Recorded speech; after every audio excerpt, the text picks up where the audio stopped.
மக்கள் அனைவருக்கும் வணக்கம். திண்டுக்கல்ல ஒரு 3 நாட்களுக்கு முன்னாடி ஒரு கல்குவாரியிலிருந்து ஒரு இறந்த நிலைமையில ஒரு 29 வயது இருக்கக்கூடிய கருப்புசாமின்னு ஒரு பையனை எடுக்கிறாங்க. அந்த பையனுடைய உடலை பார்க்கும்போது ஏறக்குறைய அவர் இறந்து ஒரு 8லேருந்து 9 நாட்கள் இருக்கும். அது அழுகின நிலைமையில இருந்துச்சு. அந்த அழுகின உடல் இருக்கு இல்லையா, அதனுடைய அந்த வாடை அந்த குவாரியில் வேலை பார்க்கக்கூடிய நபர்கள் பக்கத்தில் தெரிவித்து காவல்துறையினர் அவரை ஒரு 15 நாளாக தேடிக்கிட்டு இருக்காங்க அவங்க வீட்டில். அது சம்மந்தமாக கம்ப்ளைண்ட் வந்திருக்கு. நாங்களும் தேடிக்கிட்டு இருந்தோம். அவர் இங்கே தான் இருந்திருக்காரு, இறந்த நிலைமையில் இருக்காரு அப்படின்னு காவல்துறை இறுதியாக கண்டுபிடிச்சிருச்சு. இவங்க தேடுற லட்சணம் இதுதான். தங்கள் வீட்டில் இருக்கிற பையனை காரணம்னு சொன்னால் பெற்றோர்கள் சொல்லி அவங்க ஒரு படி தேட, இப்போ நம்ம தூத்துக்குடி பக்கத்தில் நடந்துச்சு இல்லையா, பொண்ணை காணான்னு சொன்ன வச்சுக்கோங்க, இவங்க அசால்ட்டாக 2 நாள் தேட விட்டு இறந்து போச்சு. அதே கதை தான் இதுவும். தன்னுடைய பையனை காணா, வயது 29, அவன் கொஞ்சம் மன அழுத்தத்தில் இருக்கான். மன அழுத்தத்தில் இருக்கக்கூடிய அந்த பையன் இருக்கா இல்லையா, அந்த பையனை கொஞ்சம் தேடி கொடுங்கன்னு சொன்னால் காவல்துறை அந்த லட்சணத்தில் வேலை பார்க்குது. இவர் இறந்து போய் கடந்தார் இல்லையா, அந்த கல்குவாரி இல்லையா, இங்கே அதுதான் முக்கியமான விஷயமே. இந்த திண்டுக்கல் முழுவதுமாக நத்தம் பகுதியில் இருக்கக்கூடிய குவாரிகள் இருக்குல்ல, அந்த குவாரிகள் எல்லாமே இந்த மாதிரியான குவாரிகள் தான். அதாவது நீங்கள் குவாரி ரோட்டில் போகும்போது சாதாரண ரோட்டில் போகும்போது தெரியாது. அதுக்கு உள்ளே போனீங்கன்னு வச்சுக்கோங்க, எல்லாமே இந்த மலை இருக்கு இல்லையா, மலையெல்லாம் சின்னதாக குன்றி போய் குட்டி குட்டியாக இருக்கும் இல்லையா, அந்த மாதிரி சைஸ் கொஞ்சம் மேலும் கீழமாக இருக்கு இல்லையா, அதனால் நமக்கு சரியாக தெரியாது. இதுக்குள்ளே ஒத்தடி பாத மாதிரி போச்சுன்னு வச்சுக்கோங்க, எல்லா பக்கத்தும் குவாரியை தோண்டி தள்ளுறாங்க. அதில் தோண்டி தள்ளுறது இப்போ அந்த குறிப்பிட்ட பையனுடைய சடலம் கிடச்சிச்சு இல்லையா, அது யாருடைய குவாரினா இந்த பழனி ஆண்டின்ற நபருடைய குவாரி. இந்த நபர் யாருன்னா திமுகவுடைய எம்எல்ஏ. ஆனால் எம்எல்ஏ இருக்கிறது என்னமோ திருச்சி பகுதியில், ஆனால் இவருக்கு குவாரி இங்கே மட்டும் கிடையாது, கரூர் பகுதியில் நடத்துகிறாப்புல. இந்த ஆள் 5 வருஷத்துக்கு முன்னாடி, அதாவது 2021 அவன் மகனுக்கு சாதாரணமாக ஒரு கல்யாணத்தை முடித்தார். ஏன்னா அந்த நிலைமையில் அவர் கொஞ்சம் கடன் இருந்துச்சு. இந்த 4 வருஷத்தில் இந்த ஆளுக்கு எனக்கு தெரிஞ்சு சுமார் 3000-4000 கோடி சொத்து சேர்த்துருப்பான். எப்படின்னா குவாரி மூலம் தான். எல்லா பக்கமும் குவாரி எந்த ஊரில் கிடைக்குதோ அந்த பக்கத்தில் நுழையிறது.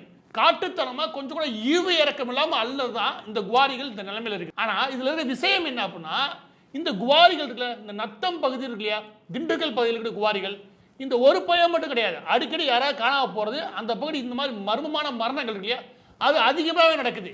இது ஏன் நம்ம வீடியோவில் பேச வேண்டியிருக்கு அப்படின்னா, இந்த பகுதியும் மர்மமாக தான் இருக்குது. இந்த திண்டுக்கல் பகுதியில் இந்த மாதிரி விஷயங்கள், இதை ஏதாவது காவல்துறைக்கு ஃபோன் பண்ணி கேட்டேன்னு வச்சுக்கவேன். இப்போ இந்த பையன் இறந்து போனா இல்லையா, இது சம்மந்தமாக ஃபோன் பண்ணி கேட்டால் விசாரணை போய்கிட்டு இருக்குது. விசாரணை எந்த அளவில் இருக்கா தெரியுமா இல்லையா, அந்த பையன் இறந்துருக்கான். அந்த பையன் இறந்தனுடைய அந்த போஸ்ட்மார்ட்டம் ரிப்போர்ட்னு ஒன்று வந்திருக்கும். அந்த ரிப்போர்ட் என்ன சொல்லுது, அதனுடைய தகவல் என்னன்னு சொல்லுமா இல்லையா, யாரும் அடிச்சு கொண்டான்னு இருக்கா இல்லையா, அவன் ஏதாவது பார்த்து இவங்க அடிச்சு கொண்டு தானே. ஏன்னா நைட்டு ஃபுல்லாக உட்காந்து குவாரி நோண்டுறானுங்க, வெட்டி வச்சு தகர்க்கிறான்னு வச்சுக்கோங்க. அந்த பகுதியில் சர்வ நாசம். அப்போ அந்த பகுதியில் போனால் ஆபத்து இருக்குன்னு அந்த பகுதி மக்களுக்கே தெரியுது. அந்த மாதிரி தெரியாத இடத்துல, ஆவாத இடத்துல தப்பான நேரத்தில் அந்த பையன் போய் அந்த பையனை முடிச்சு விட்டானுங்களோ அப்படின்ற சந்தேகம் வருமா இல்லையா. இதை காவல்துறையிட்ட கேட்டால் காவல்துறை பதில் இன்னைக்கும் மெத்தனமாக தான் இருக்குது. எதனால பழனி ஆண்டி இவர் சம்மந்தப்பட்ட இடம் இல்லையா, இவர் மகேஷ் சம்மந்தப்பட்ட இடம் இல்லையா, அதனால எவ்வளோ முடியுமோ அவ்வளோ மெத்தனமாக இருக்குது. அப்போ இந்த ஆள் இதில் இன்ஃப்ளூயன்ஸ் பண்ணுறாருன்னா கிடையாது. அந்த பகுதியில் திண்டுக்கல் மாவட்டத்தில் நத்தம் பகுதியில் இருக்கக்கூடிய அந்த குறிப்பிட்ட பகுதிகளில் இருக்கக்கூடிய காவல்துறையோட மந்தமான செயல்பாட்டுக்கு யாரு காரணம் அப்படின்னு பார்த்தா அமைச்சர் சக்கரபாணி. அமைச்சர் சக்கரபாணி நல்லாவே நமக்கு இப்படி பொங்கலுக்கு இந்த வெள்ளம் போட்டார்ல, அந்த கதையில தான் ஒட்டுமொத்த அந்த மாவட்டத்தையும் நாசம் பண்ணி வச்சிருக்காரு. இவர் எப்படிதான் எனக்கு புரியவே இல்லை. ஒட்டன்சத்திரம் பகுதியிலிருந்து இவர் தேர்வு செய்கிறாங்க. கடந்த 30 வருஷத்துக்கு மேலே இவர் தான் அந்த பகுதியில் வெற்றி பெறுவார். வேற யாரும் வெற்றி பெறதே கிடையாது. எனக்கு அதுவே எனக்கு புரியவே இல்லை. ஒட்டன்சத்திரம் இருக்கு இல்லையா, அந்த குறிப்பிட்ட பகுதியில் எப்படி இந்த ஆள் வெற்றி பெறாரு எனக்கு அதுவே புரியல. ஏன் அப்படின்னா, இவரை அந்த பகுதியில் காவல்துறை இல்லையா, அந்த விவகாரம் விசாரிக்கும் போது இவர் எப்படியான இன்ஃப்ளூயன்ஸ் காட்டுறான்னு கேட்டா, இந்த ஆளுடைய கதைக்குள்ள வர்றதுக்கு முன்னாடி இந்த குவாரிலாம் இருக்கு இல்லையா, இந்த இப்போ நீங்க சொன்னீங்க இந்த மாதிரி பார்ப்பீங்க, ஆனால் உள்ள போனீங்கன்னா இந்த மாதிரி பெருசு பெருசாக வெட்டி வச்சிருப்பாங்க. இந்த குவாரிகள் எல்லாமே இவங்க பேர்ல இல்லாமல் இவங்க மகன்கள் பேர்ல 2, அதுக்கப்புறம் பினாமிகள் பேர்ல 4, அதுக்கப்புறம் பினாமிகள் பேர்ல ஒரு 5 இப்படி நடத்துறாங்க. இது எல்லாத்துலேயும் ஒரு இன்ஸ்பெக்ஷன் ஒழுங்கா போதுன்னா போய் இன்ஸ்பெக்ஷன் பண்ணி, இந்த இதுக்கு மேலே பார்த்தீங்கன்னா பழனி ஆண்டி ஒருத்தன் அவனுக்கு 25 கோடி ஃபைன் போட்டானுங்க. அந்த ஃபைன் என்ன ஆச்சுன்னே தெரியல. 25 கோடி ஃபைன் போடுறானா, அப்போ எவ்வளோ அள்ளிருப்பேன். ஏறக்குறைய அரசுக்கு சேர வேண்டிய சும்மா 800 கோடி அளவிற்கான எம்சாண்ட் இருக்கு இல்லையா, அதுக்கான எல்லாம் தோண்டிட்டானுங்க. தமிழகத்தில் பெரிய லெவலில் எம்சாண்ட் கிடைக்குதுன்னு வச்சுக்கோங்க இந்த கட்டடங்களுக்கு. அதில் முக்கியமான கொள்ளை நடக்கிற இடம் இந்த நத்தம் பகுதி திண்டுக்கல் தான். அதில் அடிச்சு தள்ளியிருக்கானுங்க. அந்த ஒரு இன்ஸ்பெக்ஷன் போனதுக்கான அரசு ஆவணங்கள் சம்பந்தமாக கேட்டோம்னு வச்சுக்கோங்க, எல்லா இன்ஸ்பெக்ஷனுமே மேனிபுலேட்டட், அதாவது எல்லாமே சும்மா எழுதி வச்சிருக்காங்க அரசு அதிகாரிகள். இது எல்லாமே யார் தலைமையில் நடக்குது? இந்த அமைச்சர் சக்கரபாணி தலைமையில். அமைச்சர் சக்கரபாணி எல்லா தரப்புக்கும் காசு தள்ளியிருக்காரு. இந்த மாதிரி அனுமதி பெறக்கூடிய அந்த குறிப்பிட்ட குவாரிகள் இருக்குல்ல, அந்த பையன் இறந்து போன குவாரி, அந்த குவாரியை அனுமதிக்கு மேல வெட்டி தள்ளுறானுங்க. இது எல்லாம் இல்லீகல் மைனிங், இல்லீகலாவே சட்டத்துக்கு புறம்பாக வெட்டி தள்ளுறானுங்க. இது சம்பந்தமா யார் கேள்வி கேட்டாலும் சரி, இழுத்து போட்டு அடிக்கிறது, நிரந்தரமா காணாம போறது, இது மாதிரி சம்பவங்கள் எடுத்து பார்த்தா திண்டுக்கல் முழுவதுமா நடக்குது. இதுல கொடுமை என்ன அப்படின்னா, அந்த பகுதி மக்கள் ஏதாவது போராட்டத்தில் இறங்கினா அதையும் சக்கரபாணி மறைமுகமா ஒடிக்கிறது. அந்த பகுதி மக்கள் முழுவதுமாக இந்த கண்மூடித்தனமா வெட்டி எடுக்கிறாங்களே, இதனால் ஏற்படும் டஸ்ட்னு ஒன்று இருக்கு இல்லையா, இதனால நுரையீரல் பாதிப்போட பெரும்பாலான கிராமங்கள் இருக்கு. அதோட சேர்த்து இவங்க சொன்ன இடத்தை விட்டுட்டு அதுபோல கொஞ்சம் கொஞ்சமா இருக்கக்கூடிய மலைகள் பகுதியில் அந்த பகுதி வெட்டி எடுக்கிறாங்க. பல மலைகளே காணோம். இந்த அளவுக்கு நீ தோண்டி எடுத்தனா எங்க இருந்தா கிரவுண்ட் வாட்டர் இருக்கும், நிலத்தடி நீர் எங்க இருந்தா இருக்கும், எல்லாமே இதுக்குள்ள பாஞ்சிரும். அப்ப சுத்தி இருக்கிற எல்லா கிராமத்திலையும் தண்ணியும் கிடையாது. இந்த அளவுக்கு மர்மமான மரணம் நடக்கும். அதை கேள்வி கேட்க யாரும் கிடையாது. வெட்டி எடுக்கிறாங்க, அதை கேள்வி கேட்க யாரும் கிடையாது. சரி, இதுக்குள்ள தண்ணீர் பற்றாக்குறை வந்து மக்கள் போராடுறதுன்னா அதை கேட்கவும் ஆள் கிடையாது. அப்ப இதெல்லாம் என்ன நான் கேட்கிறேன், நாடு நடத்துறியா வேற எதுவும் நடத்துறியா? இந்த இடத்துல அப்படியே எனக்கு என்ன டவுட், நம்ம சொன்னோம் இல்லையா, இந்த ஆளுக்கு எப்படா ஓட்டு போறாங்க அப்படின்னு பார்த்தா இந்த ஆள் வெற்றி பெறுறது ஒட்டஞ்சத்திரம் பகுதியில். அந்த பகுதியில் கொஞ்சம் விசாரிப்போம் சொல்லி விசாரிச்சா ஒட்டஞ்சத்திரம் மார்க்கெட் தான் ஏசியாலே ரொம்ப பெரிய மார்க்கெட் வச்சுக்கேன். அதாவது இருக்கக்கூடிய பெரிய மார்க்கெட்ல ஒட்டஞ்சத்திரம் மார்க்கெட் தான் முக்கியமானது. இங்க இருந்தா பெரிய லெவலில் காய்கறிகள் எல்லாமே ஏற்றுமதி ஆகுது. இருக்கிறதுல பெரிய மார்க்கெட். என் கேள்வி என்ன அப்படின்னா, இந்த சக்கரபாணிக்கு ஓட்டு போடுறாங்களே இந்த நபர்கள், என் கேள்வி என்ன அப்படின்னா, நீங்க இதுதான் கண்டுக்கல, எவன் செத்தா என்ன நம்ம வாழ்ந்தா போதும் அப்படின்னு வாழ்ந்துக்கிறீங்க. இந்த ஆளுக்கு எந்த அடிப்பில் ஓட்டு போடுறீங்க? நான் ஒரே ஒரு கேள்வி கேட்கிறேன். இந்த இடத்துல இந்த ஒட்டுமொத்த மார்க்கெட்டையும் கண்ட்ரோல் பண்றவன் மொத்தமா எனக்கு தெரிஞ்சு 10 குடும்பம் கூட கிடையாது. எல்லா பேரும் உட்காந்து அந்த ஒட்டுமொத்த ஹோல்சேல் பிசினஸ் கண்ட்ரோல் பண்றானுங்க. அதாவது விவசாயிகள் விவசாயம் பண்றாங்க இல்லையா, அதற்கான காய்கறிகள் கொண்டு சேர்க்கிறாங்க இல்லையா, அது அடிமாட்டு ரேட்டுக்கு எந்தெந்த காலகட்டத்தில் எடுக்கிறான்னு ஒரு பட்டியலே போட முடியும். அந்த அடிமாட்டு ரேட்டுக்கு எடுக்கிறதுக்கு இவங்க பண்ற ஒரு முக்கியமான தந்திரம் இருக்கு. யாரு? இந்த சக்கரபாணி இருக்காருல, ஒரு முக்கியமான தந்திரம் ஒன்று பண்றாரு. விவசாயிகள் எல்லாருக்கும் சொல்றேன், அது என்ன அப்படின்னா, இந்த ஒட்டஞ்சத்திரம் மார்க்கெட்டுக்கு ஒரு நாளைக்கு சுமார் 1000 டன் அளவிற்கு காய்கறிகள் வந்து சேருது. ஒரு நாளைக்கு 1000 டன் அளவிற்கு.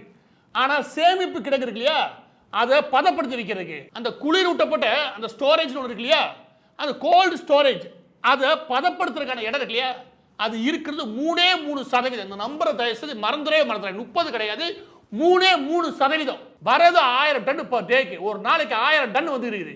இருக்கிறது 25 டன்னுக்கு ஸ்டோரேஜ். ஏன் தெரியுமா? அப்பதான் ஒரு நாள் விட்டு இன்னொரு நாள் முதல் நாள் இருந்த காய்கறி அடுத்த நாள் பாதி விலைக்கு நம்மளால வாங்க முடியும். இதை திட்டமிட்டே தான் ஒட்டுமொத்தமாக இவங்க இந்த ஹோல்சேலெல்லாம் சேர்ந்து சக்கரபாணியோட நல்ல டீலை போட்டு இந்த மார்க்கெட்டை நடத்திக்கிட்டு இருக்காங்க. இப்படி நடத்துறது மூலமா இங்கே விவசாயிகள்கிட்ட நேரடியாக கொள்முதல் பண்றதுக்கு நிறுவனங்கள் வரதில்லை, வரவிடாமல் தடுத்துறாங்க. இவங்களே உள்ள வச்சுறாங்க வச்சுக்கோங்க. ஏன்னா நிறுவனங்கள் நேரடியாக வரவும் தயார், அதை வரவிடாமல் தடுத்துறாங்க. இவங்க வாங்கி அதை ஹோல்சேலாக மாற்றி இல்லாட்டி ஏற்றுமதிக்கு இல்லையா, அந்த எல்லா செயினையும் இவங்க கட்டுப்படுத்துறாங்க. அப்போ விவசாயிகளுக்கு கிடைக்க வேண்டிய நியாயமான விலை கிடைக்காம போறதுக்கும் அவங்களுக்கு போதுமான வருமானம் இல்லாமல் போறதுக்கும் அந்த மார்க்கெட்டை கட்டுப்படுத்தக்கூடிய சக்கரபாணி இருக்கார் இல்லையா, அவருடைய அந்த அடாவடித்தனம் தான் காரணம். இது எப்படி உங்களுக்கு புரியாமே போகுது? எனக்கு புரியலையே. இது கொடுமை 3வது டிரான்ஸ்போர்ட், அங்கேருந்து எடுத்துட்டு போறதுல இதை கட்டுப்படுத்துற 4 பேர். இது எல்லாமே சக்கரபாணி. அது எப்படி அந்த மார்க்கெட்டை ஒட்டுமொத்தமாக கட்டுப்படுத்துறான்னு உனக்கு தெரியவே தெரியாதா? நான் சொல்றேன், உங்களுக்கு மற்ற விஷயம் கூட தெரியும். இது உங்களுக்கு மண்டல உரைக்கல. நாளைக்கு 1000 டன் காய்கறி வருது, 25 டன் கட்டி வச்சிருக்கேன். எதை? குளிரூட்டப்பட்ட அந்த பதக்கிடங்க. அந்த அளவுக்கு நீ கட்டி வச்சினா எல்லா காய்கறியுடைய விலையும் உரிய விலைக்கு போகாது. போகாம நஷ்டமாகிறது யாரு? விவசாயி. கொளுத்த லாபம் பார்க்குறவங்க யாரு? சக்கரபாணி. அப்படிதான் நான் சொல்லுவேன். இந்த ஆளை எப்படி 30 வருஷம் நீ ஓட்டு போடுற? ஏதாவது ஒரு காரணம் சொல்லி பார்ப்போம். இதுல இருந்து அப்படியே நகர்றேன். அது என்ன அப்படின்னா, அந்த பக்கம் நிலக்கோட்டை, இந்த திண்டுக்கல் மாவட்டமே இந்த ஆளுடைய அட்டூழி இருக்கு இல்லையா, அதை கேட்டாலே கடுப்பாகுதுன்னு வச்சுக்கோங்க. அந்த பக்கம் நிலக்கோட்டை வருது. நிலக்கோட்டை பகுதி இருக்கு இல்லையா, அது ஒரு தனி தொகுதின்னு வச்சுக்கோங்க. அந்த பகுதியில் இருக்கக்கூடிய ஃபார்மர்ஸ் எல்லாம் விசாரிச்சா தண்ணி பற்றாக்குறை. ஆனால் ஒன்று, மதுரை தான் மல்லிக்கு ஃபேமஸ் சொல்லுவோம் இல்லையா, ஆனால் மல்லிகைப்பூ இருக்கு இல்லையா, அது அதிகமாக உற்பத்தி பண்ணுறது இந்த நிலக்கோட்டை ஏரியா. இதுவும் திண்டுக்கலுக்குள்ள வச்சுக்கோங்க. இது ஒரு தொகுதி. இந்த பகுதியில் இருக்கக்கூடிய இந்த மல்லி இருக்கு இல்லையா, நான் என்ன கேட்குறேன் ஒரு கேள்வி அப்படின்னா, இந்த நிலக்கோட்டை பகுதியில் படிச்சுட்டா அந்த வீட்டை விட்டு போயிடணும். படிச்ச ஒரு இளைஞர் கூட அந்த வீட்டில் இருக்க மாட்டான். அந்த மாதிரி ஒரு நிலைமை. ஏன்னா அந்த ஊரை விட்டு போனாதான் பொழப்பு. அந்த தொகுதியே அப்படிதான் இருக்குது. அது ஏன் ஓட வேண்டி இருக்கு அப்படின்னா, ஒருத்தருக்கு கூட இங்க அந்த தொழில் முனைவராவோ தொழில் செய்ய வசதியோ ஏற்படுத்தி கொடுக்கல எவனுக்கு ஆர்வமே கிடையாது. ஏன்னா அந்த பகுதியில் ஏற்படுத்தி என்ன பண்ண போறேன் அப்படின்ற ஒரு மைண்ட் செட்ல வாழ்றானுங்க. இந்த நிலக்கோட்டை பகுதியில் இப்படி வச்சுக்கோங்களேன். இந்த நிலக்கோட்டை பகுதி இல்லையா, இதுல வர பூ இருக்கு இல்லையா, எது அந்த மல்லிகைப்பூ. அந்த மல்லிகைப்பூ இருக்குது. ஈஜிப்ட் இருக்கு இல்லையா, எகிப்து ஈஜிப்ட், இந்த எகிப்துல இருக்கிற மல்லிகைப்பூ, இந்த ரெண்டு தான் போட்டி போடுது உலகத்துல. இப்போ அவன் என்ன பண்றான், அவன் ஊர்ல இந்த மல்லிகைப்பூலேருந்து சென்ட்லேருந்து பர்ஃப்யூம் வரைக்கும் உற்பத்தி பண்ணுறான். அதோட சேர்த்து ஆயில் மசாஜ் இருக்குல்ல, அதுக்கு தேவையானது அப்படியே அந்த மல்லியிலேருந்து அப்படியே அந்த ஹெர்பல் டீ இருக்கு இல்லையா, இதை உற்பத்தி பண்ணுறது. இதெல்லாம் உற்பத்தி பண்ணி அவன் அனுப்பிடுறான். அவன் முன்னேறானா, அதில் போட்டி போடுறது. இப்போ சைனா வரான், ஆனாலும் இந்த இடத்துல போட்டி போட முடியல. இந்த சின்ன விவசாயிகள் அவ்வளோ பெரிய மார்க்கெட்டுக்கு போட்டி கொடுக்குறாங்க. இந்த ஆள் என்ன பண்ணியிருக்கணும், இவ்வளோ பெரிய உற்பத்தி நடக்குது, அங்களுடைய இளைஞர்களுக்கு ஏதாவது வேலை வாய்ப்புகளை உருவாக்கணும்னா இந்த மாதிரி தொழில் சார்ந்த விஷயங்களை சொல்லியிருந்து வச்சுக்கவேன், அவன் செய்ய மாட்டானா? அவன் ஏன் படிச்சுட்டு ஊரை விட்டு ஓடுன்னு நினைக்கிறான்? அதுக்கு காரணம் நீ வழிகாட்டுறது இல்லை, அந்த ஊர் நல்லா இருக்குன்னு நினைக்கிறது இல்லை. எத்தனை காலம் வரைக்கும் இவங்க இந்த லெவல்ல இருக்காங்களோ அந்த காலம் வரைக்கும் நம்ம ராஜா இப்படி ஒரு புத்தியோட வாழ்றாரு. இந்த ஆளுக்கு நீ ஓட்டு வேற போடுறீங்க. நிலக்கோட்டை பகுதி மக்களுக்கு கேட்குறேன், இந்த ஆள் ஒரு ஆள் சுற்றி எல்லா பக்கமும் தண்ணி இல்லை, எங்க எடுத்துரும்னா தண்ணி கிடையாது. இதுதான் பொழப்புனா ஒரு ஊருக்குள்ள நீங்க போனீங்கன்னா டக்குன்னு கண்டுபிடிச்சிடலாம். திண்டுக்கல் வந்துருச்சு பாப்புன்னு. எப்படி தெரியுமா, ஊரை பார்த்தோ இல்லை அடையாளத்தை பார்த்தோ கண்டுபிடிக்க தேவையில்லை. நீங்கள் பஸ்ஸுக்குள்ளே காருக்குள்ளே உட்காந்து வச்சுக்கோங்க, நல்ல கெட்ட வாசம் ஒன்று அடிக்கும். அது என்ன அப்படின்னா லெதரு. உள்ளுக்குள்ளே போகிற எல்லா பக்கமும் லெதரு, எல்லா பக்கமும் தோல் பதனிடக்கூடிய அந்த தோலை உற்பத்தி பண்ணக்கூடிய ஆலைகள் இருக்குல்ல, அது இருக்குது. அதில் நாட்டம் தாங்க முடியல. இது 20 வருஷமா அந்த மக்களோட பிரச்சனை. நீங்கள் வேற எந்த ஊரை அப்படி பார்க்க முடியாது. இந்த ஊருக்குள்ள போகிறது கண்ணை மூடிக்கோங்க, போகும்போதே செம்ம கெட்ட நாட்டம் அடிக்கும். ஓகே திண்டுக்கல் வந்துருச்சு அப்படின்னு கண்டுபிடிச்சிடலாம். அப்படி பண்ணி வச்சிருக்காங்க. அந்த ஆடோ மாடோ அதோட தோலை வாங்குறாங்களே, அது வந்து சதையில ஆரம்பிச்சு கொழுப்பு இருக்குல்ல, அந்த தோலோட ஒட்டி இருக்குல்ல, அதெல்லாம் எடுத்து அப்படியே போட்டு வைக்கிறது. இப்படி போடாதீங்கன்னா பல தடவை கவர்மெண்ட் சென்ட்ரல் கவர்மெண்ட் இதுக்கான வார்னிங் கொடுத்து அது எப்படி செய்யணும் அப்படின்றதுக்கு வழிமுறை கொடுத்தா கூட செய்யறது கிடையாது. ஏன்னா இதுல இருக்கக்கூடிய இந்த லெதர் பிசினஸ் இதுல இருக்கிற அதிகபட்சமா மொத்தமே 25 ஃபேமிலி, 25 குடும்பம் கட்டுப்படுத்துறானுங்க. அது வந்து சக்கரை பாணி இல்லாட்டி அது பெரியசாமி, இந்த ஆளு வந்து நாட்டாம வேலை பார்க்கறது. அந்த ஆளுகளை எதிர்த்து கேள்வி கேட்கவே முடியறதில்லை. அதுலேருந்து வரக்கூடிய அந்த தோலை பதனிடுறாங்க, அந்த தோலை சரியாக மெட்டீரியலை மாற்றுறாங்க. ரா மெட்டீரியலா ப்ராடக்ட் எதுவும் பண்ணுறதில்ல, அதை ரா மெட்டீரியலை மாற்றுறாங்க. அதை சரியாக ஷூ செய்கிறதுக்கு இல்லை பேக் செய்கிறதுக்கு ஏற்றாப்புல அந்த தோலை மாற்றுறாங்களே, அந்த ப்ராசஸே ஹெவியான ப்ராசஸ். அதுக்கு குரோமியம்ல ஆரம்பித்து அமோனியா வரைக்கும் பயன்படுத்துகிறாங்க. இந்த குரோமியம்னா ஹெவி டாக்ஸிக், அதாவது ரொம்ப விஷத்தன்மையான ஹெவி மெட்டல். இது எல்லாம் கலக்குதுல தண்ணி, அந்த தண்ணியை தூக்கி அப்படியே கிரவுண்டில் ஊற்றி விடுறது நைட்டு. ஏன் நாற்று அடிக்குது அப்படின்னா, அந்த போட்டு போனாலே இந்த தண்ணியை ஊற்றி விடுறது தான், இல்லாட்டி ஏதாவது காவா பார்த்து அதில் சேர்த்து விடுறது. இது இன்ன வரைக்கும் நடத்துறானுங்க. ஏன், எல்லாம் எங்களுக்கு அரசியல் பின்புலம் ஆளுங்கட்சியோட தயவு இருக்குது, எவனும் அசைக்க முடியாது, எங்களுக்கு அதிக கொள்ள லாபம் தேவை, நீ கொள்ள லாபம் பார்த்து தொலைடா. ஆனால் அதுக்கு ஜீரோ லிக்விட் டிஸ்சார்ஜ் ஜெட்டல் டீன்னு ஒரு ஸ்கீமே அறிவுறுத்துறாங்க. அதாவது இந்த மாதிரி தொழிற்சாலையிலேருந்து வெளியில் வேஸ்டேஜ் போக விடாமல், அதுவும் நிலங்களுக்கு போய் சேர விடாமல் ஏத்தாப்புல தேவையான மிஷின்லாம் கவர்மெண்ட்டு மானியத்தில் கொடுக்குது. அதையா வாங்கி தொலைங்கடா. அதுவும் செய்ய மாட்டோம், எங்களுக்கு சக்கரை பாணி இருக்காது, பெரியசாமி இருக்காங்க, நாங்கள் வச்சதான்டா சட்டம். இந்த மாதிரி இருக்குது. திண்டுக்கல் உள்ளே போனால் தண்ணி இருக்காது, வெளியே வந்து வச்சுக்கவே இந்த ஃபேக்ட்ரிக்கு எங்கேருந்து தண்ணி கிடைக்குன்னு தெரியாது. எனக்கு தோலை பதனிடுறது அவ்வளோ சாதாரண விஷயம் கிடையாது, அவ்வளோ தண்ணி தேவை. கிரவுண்டில் போட்டு உறிஞ்சுறானுங்க, அவங்களுக்கு எங்கேருந்து தண்ணி கிடைக்குன்னு தெரியல, ஊருக்குள்ள தண்ணியை காணாம். இந்த லட்சணத்தில் அது இருக்குது. இப்படி திண்டுக்கல், நத்தம், ஒட்டஞ்சத்திரம், இந்த பக்கத்து நிலக்கோட்டை இருக்குன்னா மிச்சம் இருக்கக்கூடிய பழனி, ஆத்தூர், அதுக்கப்புறம் வேடச்சந்தூர், இதுதான் திண்டுக்கல் மாவட்டத்தில் தொகுதிகள். இது எதுலையுமே தண்ணி கிடையாது. பழனிலாம் போதுமான அளவுக்கு அந்த கோவிலே வருமானம் தரும். ஏன்னா அந்த அளவுக்கு சுற்றுலாத்தலம்னு வச்சுக்கோங்க. எதுக்கு, ஆன்மீக சுற்றுலாத்தலம். அதையாவது டெவலப் பண்ணி வச்சிருக்கிறாங்க. திருமண பக்கம் தண்ணி கிடைக்காது. அதில் ஒரு ரோடு போட்டுச்சிருக்கியா, எந்த ஊர்லேயும் ரோடு கிடையாது. இந்த லட்சத்தில் ஒரு அமைச்சர், இந்த ஆளுக்கு வெக்கமே இல்லாமல் 30 வருஷம் நீங்க ஓட்டு போறீங்க, இந்த மாவட்டமே சேர்ந்துக்கிட்டு எப்படி பண்றீங்க? ஏதாவது கேள்வி கேட்கணுமா இல்லையா? படிக்காத மக்களுக்கு படிச்சு ஓரளவு முன்னேற்றம்ல, இப்பயா கேள்வி கேட்கணுமா இல்லையா? இப்போ ஜாதிக்கு நான் மதத்துக்கு நான் ஓட்டு போடுவேன்னா நம்மளோட கேவலமான மனுஷனா உண்டா?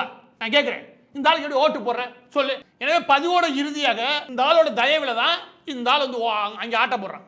வெளியே இருந்து வந்து இங்கே ஆட்டம் போடுறது எப்படின்னா, எப்படி குவாரி நடத்த முடியுது? இந்த ஆளுக்கு மட்டும் கிடையாது குவாரி, அந்த நத்தம் ஏரியா ஃபுல்லா சொல்றேன், திண்டுக்கல் ஏரியா ஃபுல்லா சொல்றேன், ஏகப்பட்ட குவாரி நடத்துறவங்க தான். அதோட சேர்ந்து கொடைக்கானலும் இவங்களுக்கு இல்லாத லாஜே கிடையாது. இதே இவங்க வேலையே. இன்னைக்கு அங்க ஒரு மரணம் நடந்திருக்கு. மரணம் நடந்த அந்த பையனுடைய விசாரணை எந்த லட்சணத்தில் இருக்குது, அவனுடைய போஸ்ட்மார்டம் ரிப்போர்ட் என்ன இருக்குது, எதையுமே கிடையாது. எவனும் கேள்வி கேட்கவே முடியாது. எவனுமே கேள்வி கேட்கவே முடியாத நிலைமைக்கு யார் தள்ளனா? நம்ம தான் தள்ளணும். இந்த ஆளுக்கு எது அந்த தைரியம் வருது? நம்ம எப்படிலாம் நம்ம தான் ஜெயிக்க முடியும்? நம்மளாம் குறுநில மன்னர்கள் அப்படின்னா நம்மளை எதிர்த்து கேட்க யாருமே இல்லைன்னு வச்சுக்கவேன். இப்படிதான் இருக்கும். இந்த மாதிரி தான் போய் முடியும். உங்க பிரச்சனை 1000 இருக்கு திண்டுக்கல் மாவட்டம் ஃபுல்லா எடுத்து பட்டியல் போட முடியும். ஆனா கொஞ்சம் கூட வெக்கமே இல்லாம இந்த மாதிரி தொடர்ந்து ஓட்டு போடணும்னு வச்சுக்கவேன். இந்த ஆளும் கட்சி வளர்ந்த 5 வருஷத்துல என்ன பண்ணுச்சுன்னு யோசி, விஷயம் புரியும். எனவே பதிவோட இறுதியாக இந்த திண்டுக்கல் மாவட்டத்தினுடைய 7 தொகுதி இருக்கு இல்லையா, இந்த 7 தொகுதியும் ஆளும் திமுக அரசை ஒட்டுமொத்தமா தோல்வியடை செய்யறதா உங்களுக்கு சரியான தீர்வு தரும். அது எதனால அப்படி சொல்றேன் அப்படின்னா, இந்த முறை ஒட்டுமொத்தமா இருந்து நாங்க ஆளும் தரப்புக்கு எதிராக இதை செஞ்சு காமிச்சோம்னு வச்சுக்கோங்க, அடுத்து வரக்கூடிய அதிமுக ஆட்சி வந்து வச்சுக்கோங்க, அவங்களுக்கு ஒரு பயம் இருக்கும், நம்ம தோல்வி தழுவோம். எனவே மொத்தமா சேர்ந்து ஒரு முடிவு பண்ணி இதுக்கு தீர்வு காண்றதுக்கு வழியை பாருங்க.